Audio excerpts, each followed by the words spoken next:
आईने हिंदी के एक नए एपिसोड में आपका स्वागत है, जहां आपके लिए लेकर के आते हैं इंडियन डिफेंस की प्रमुख अपडेट्स को। और इस वीडियो में हम बात करने वाले हैं एडवांस मीडियम कॉम्बैट एयरक्राफ्ट को लेकर के आई एक बड़ी अपडेट के बारे में। दोस्तों, एडवांस मीडियम कॉम्बैट एयरक्राफ्ट को लेकर के डेवलपमेंट काफ़ी फास्ट ट्रैक है और एक के बाद एक जो नई टेक्नोलॉजीज हैं वो इनके लिए विकसित की जा रही हैं।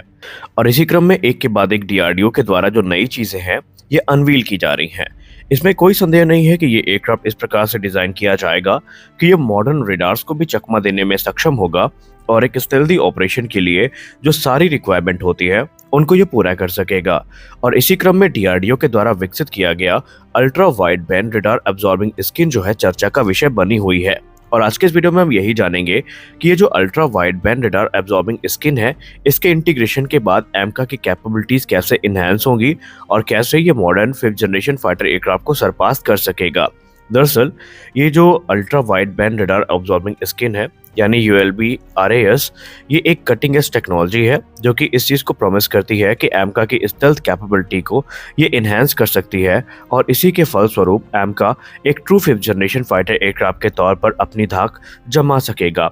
ULB RAS की बात करें तो ये स्पेशली डिज़ाइन मटेरियल है जो कि इलेक्ट्रोमैग्नेटिक वेव को एक वाइडर रेंज में एब्जॉर्ब करते हैं, या यूँ कह लें जो वाइडर रेंज की फ्रिक्वेंसी है उनको एब्जॉर्ब करने की कैपेबिलिटी के साथ में आते हैं। और इनमें से जो फ्रिक्वेंसी मॉडर्न रडार के द्वारा भी दी जाती है उनको भी ये एब्जॉर्ब कर सकते हैं। इसका सीधा मतलब ये है कि जब ये रडार वेव को एब्जॉर्ब करेंगे तो रिफ्लेक्शन कम होगा और ये रडार में विजिबल भी कम होंगे और ऐसे में इनकी जो मॉडर्न वॉरफेयर के हिसाब से स्टेल्थ कैरेक्टरिस्टिक्स है ये सामने बाहर आएगी और ऐसे में ये रडार को चकमा दे करके एनिमी को एक बड़ा नुकसान पहुंचा सकते हैं। क्योंकि हम सब जानते हैं बीतते समय के साथ जो रेडार सिस्टम है वो लगातार अपग्रेड हो रहे हैं और एक के बाद एक जो मॉडर्न सिस्टम है वो हमें देखने को मिल रहे हैं। तो ऐसे में इस प्रकार के जो स्पेशल कोटिंग होती है, स्किन होती है, ये एक महत्वपूर्ण भूमिका निभाती है। अब यहाँ पर जो रडार वेव्स है इनको एब्जॉर्ब करने के बाद यानी कि जो ULB RAS है ये रिफ्लेक्शन को एयरक्राफ्ट के मिनिमाइज करेगा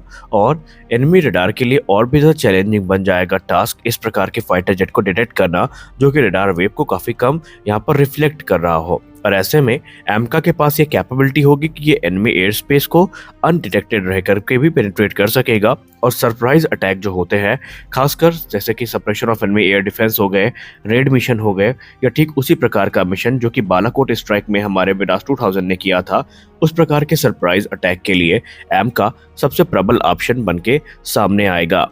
रडार वेव्स को एब्जॉर्ब करने का मतलब सीधा ये नहीं है कि एमका की स्ट्राइक कैपेबिलिटी इनहेंस हुई है, बल्कि इससे इसकी जो बैटल सर्वाइबिलिटी है ये भी काफ़ी इम्प्रूव होगी। क्योंकि जब इसको एनिमी रेडार उतना अच्छा देख ही नहीं पाएंगे तो उनको टारगेट को ट्रैक करना, टारगेट को आइडेंटिफाई करना काफ़ी मुश्किल होगा और इसका फ़ायदा एमका की सुरक्षा में भी हमें देखने को मिलने वाला है। हालांकि एमका में सिर्फ यही एक सिस्टम नहीं है जो कि इसके स्टेल्थ कैरेक्टरिस्टिक्स को इम्प्रूव करेगा, बल्कि इसमें एरे ऑफ एडवांस सिस्टम्स हैं जो कि यूज़ किए जाएंगे और इनके आने के बाद एमका न सिर्फ कॉम्बैट में एक इफेक्टिव रोल अदा कर पाएगा बल्कि सुरक्षित वापस आने की कैपेबिलिटी भी इसके पास होगी। ये बहुत सारे क्रिटिकल ऑपरेशन हैं जिनको आने वाले भविष्य में पूरा करता दिखाई पड़ेगा, जिसमें लॉन्ग रेंज स्ट्राइक, रिकॉनेसेंस, इसके अलावा एयर सुपियोरिटी मिशन और हाई डिग्री ऑफ सक्सेस के साथ जो मिशन एग्जीक्यूट करने की कैपेबिलिटी है उसको ये परस्यू करता दिखाई पड़ेगा, जो कि भारतीय वायुसेना के लिए इस समय करंट सिनेरियो को देखते हुए सबसे इम्पोर्टेंट मानी जाती है। अब अगर हम ULB RAS के कॉम्प्लीमेंट की बात करें तो ये दूसरी जो स्टेल्थ डिज़ाइन फीचर है उनको कॉम्प्लीमेंट करेगा एमका के, जैसे कि एमका की जो यूनिक शेप है और स्पेशल कोटिंग है उसको ये कॉम्प्लीमेंट करेगा। इसके अलावा जो रडार वेव्स है उनको ये रिफ्लेक्ट होने से बचाएगा। कुछ रिपोर्ट तो ये भी कहती है कि इसका इस्तेमाल सिर्फ एमका में ही नहीं बल्कि आने वाले समय में एक ट्रायल के रूप में दूसरे फाइटर जेट में भी करके देखा जाएगा और ये देखा जाएगा कि इसके आने के बाद कैसे उनकी कैपेबिलिटी इन्हेंस होती है। आपको याद होगा हाल ही में एक रिपोर्ट भी सामने आई थी जहां पर सुखोई 30 MKI के लिए जोधपुर से इसी प्रकार की एक रिपोर्ट सामने आई थी जहां पर कहा गया था कि एक विशेष प्रकार का जो रेडार एब्जॉर्बिंग पेंट है ये सुखोई 30 MKI अपग्रेड प्रोग्राम में भी इस्तेमाल किया जाएगा। और इसके पीछे का उद्देश्य ये होगा कि सुखोई क्योंकि काफ़ी बड़े एयरक्राफ्ट हैं, हैवी वेट क्लास के एयरक्राफ्ट है और इनका बड़ा रेडार सिग्नेचर इनके लिए अब एक नेगेटिव पॉइंट बनता जा रहा है, क्योंकि बड़े रेडार सिग्नेचर की वजह से जो एनिमी के लॉन्ग रेंज रेडार्स हैं काफ़ी दूरी से इनको डिटेक्ट कर लेते हैं और उसके बाद इन पे खतरा लगातार बना होता है। और इस खतरे को कम करने के लिए जो विशेष प्रकार के रडार एब्जॉर्बिंग पेंट है, ये सुखोई 30 MKI के फ्रंटल सेक्शन के लिए बनाए जा रहे हैं, ताकि इसका जो फ्रंट सेक्शन है उसकी रडार रिफ्लेक्शन को कम किया जा सके और सुखोई 30 MKI भी इफेक्टिवली जो मिशन है उनको एग्जीक्यूट कर सकें। हालांकि ये सारी चीजें इस समय अंडर डेवलपमेंट है और माना जा रहा है कि सुपर सुखोई प्रोग्राम में एक चरणबद्ध तरीके से ये चीजें हमें देखने को मिलने वाली हैं। अगर हम वापस एमका प्रोग्राम की बात करें तो यहाँ पर आडा ने कंफर्म कर दिया है और एचएएल ने भी लगभग ये कंफर्म कर दिया है कि इसमें हमें फेज्ड अप्रोच देखने को मिलेगी, यानी चरणबद्ध तरीके से इनके निर्माण की प्रक्रिया को आगे बढ़ाया जाएगा। क्रमशः अगर हम आडा के स्टेटमेंट की बात करें तो जब से 15,000 करोड़ रुपए की राशि को आवंटित किया गया है तो इसका इस्तेमाल बेसिकली जो नई असेंबली लाइन है इनको स्टैब्लिश करने में किया जाएगा और एमका के जो प्रोटोटाइप हैं उनको बनाने में किया जाएगा। असेंबली लाइन की बात करें तो जो इम्पोर्टेंट मशीनरी और मटेरियल्स हैं एमका के असेंबली के लिए वो खरीदे जा रहे हैं और आडा और एचएएल साथ में मिलकर के एक एग्रेसिव टाइमलाइन को फॉलो करेंगे और उनका टाइमलाइन के हिसाब से 2027 में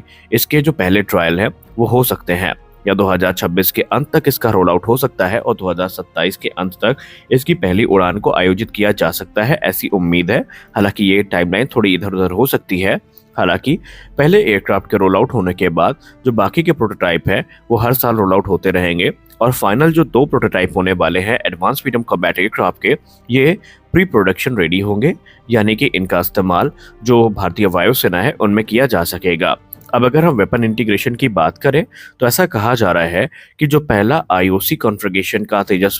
एमका मार्क 1 है ये 2032 में भारतीय वायुसेना को ज्वाइन करेगा और उसके बाद इसमें जो आगे के कार्य हैं वो होते रहेंगे। वेपन इंटीग्रेशन इसमें चरणबद्ध तरीके से ठीक उसी प्रकार देखने को मिलेगा जैसे कि तेजस मार्क 2 में, यानी ये ऑपरेशनल रहेंगे और इनको एक नियमित समय अंतराल में जो नए वेपन्स हैं ये मिलते रहेंगे, जिसके बाद इनकी कैपेबिलिटी लगातार इन्हेंस होती रहेगी और तकरीबन 40 की संख्या में एडवांस मीडियम कॉम्बैट एयरक्राफ्ट के जो मार्क 1 वेरिएंट हैं ये बनाए जाएंगे। हालांकि कुछ रिपोर्ट ये कहती हैं कि इनके नंबर एक आगे बढ़ सकते हैं क्योंकि ये स्टेल्थ और नॉन स्टेल्थ दोनों कॉन्फ़िगरेशन में देखने को मिलेंगे। तो ऐसे में भारतीय वायुसेना इनका इस्तेमाल जो हैवी वेपन पेलोड है उनको कैरी करने में भी कर सकती है, क्योंकि ये 6500 किलोग्राम तक के वेपन पेलोड को कैरी करने में सक्षम होंगे। और अगर हम बात करें एमका मार्क 2 की तो एमका मार्क 2 जग जाहिर है कि वो इंडिजिनस इंजन जब तक विकसित नहीं होगा उसके डेवलपमेंट को लेकर के कोई बड़ी अपडेट हमें देखने को नहीं मिलेगी, क्योंकि एमका मार्क 2 को पावर करने के लिए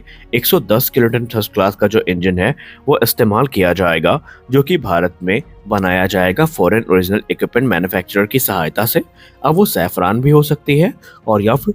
वो रोल्स रॉयस भी हो सकता है जो इस निर्माण कार्यक्रम में भारत का साथ दे। लेकिन ऐसा अनुमान है कि मार्क 2 हमें 2035 के पहले देखने को नहीं मिलेगा और 2040 से 45 तक यही वो एयरक्राफ्ट होंगे जो कि भारतीय वायुसेना के सुखोई 30 MKI को रिप्लेस करेंगे। तो आज के इस वीडियो में बस इतना ही, मिलते हैं अगले वीडियो में कुछ अपडेट्स के साथ। तब तक के लिए जय हिंद।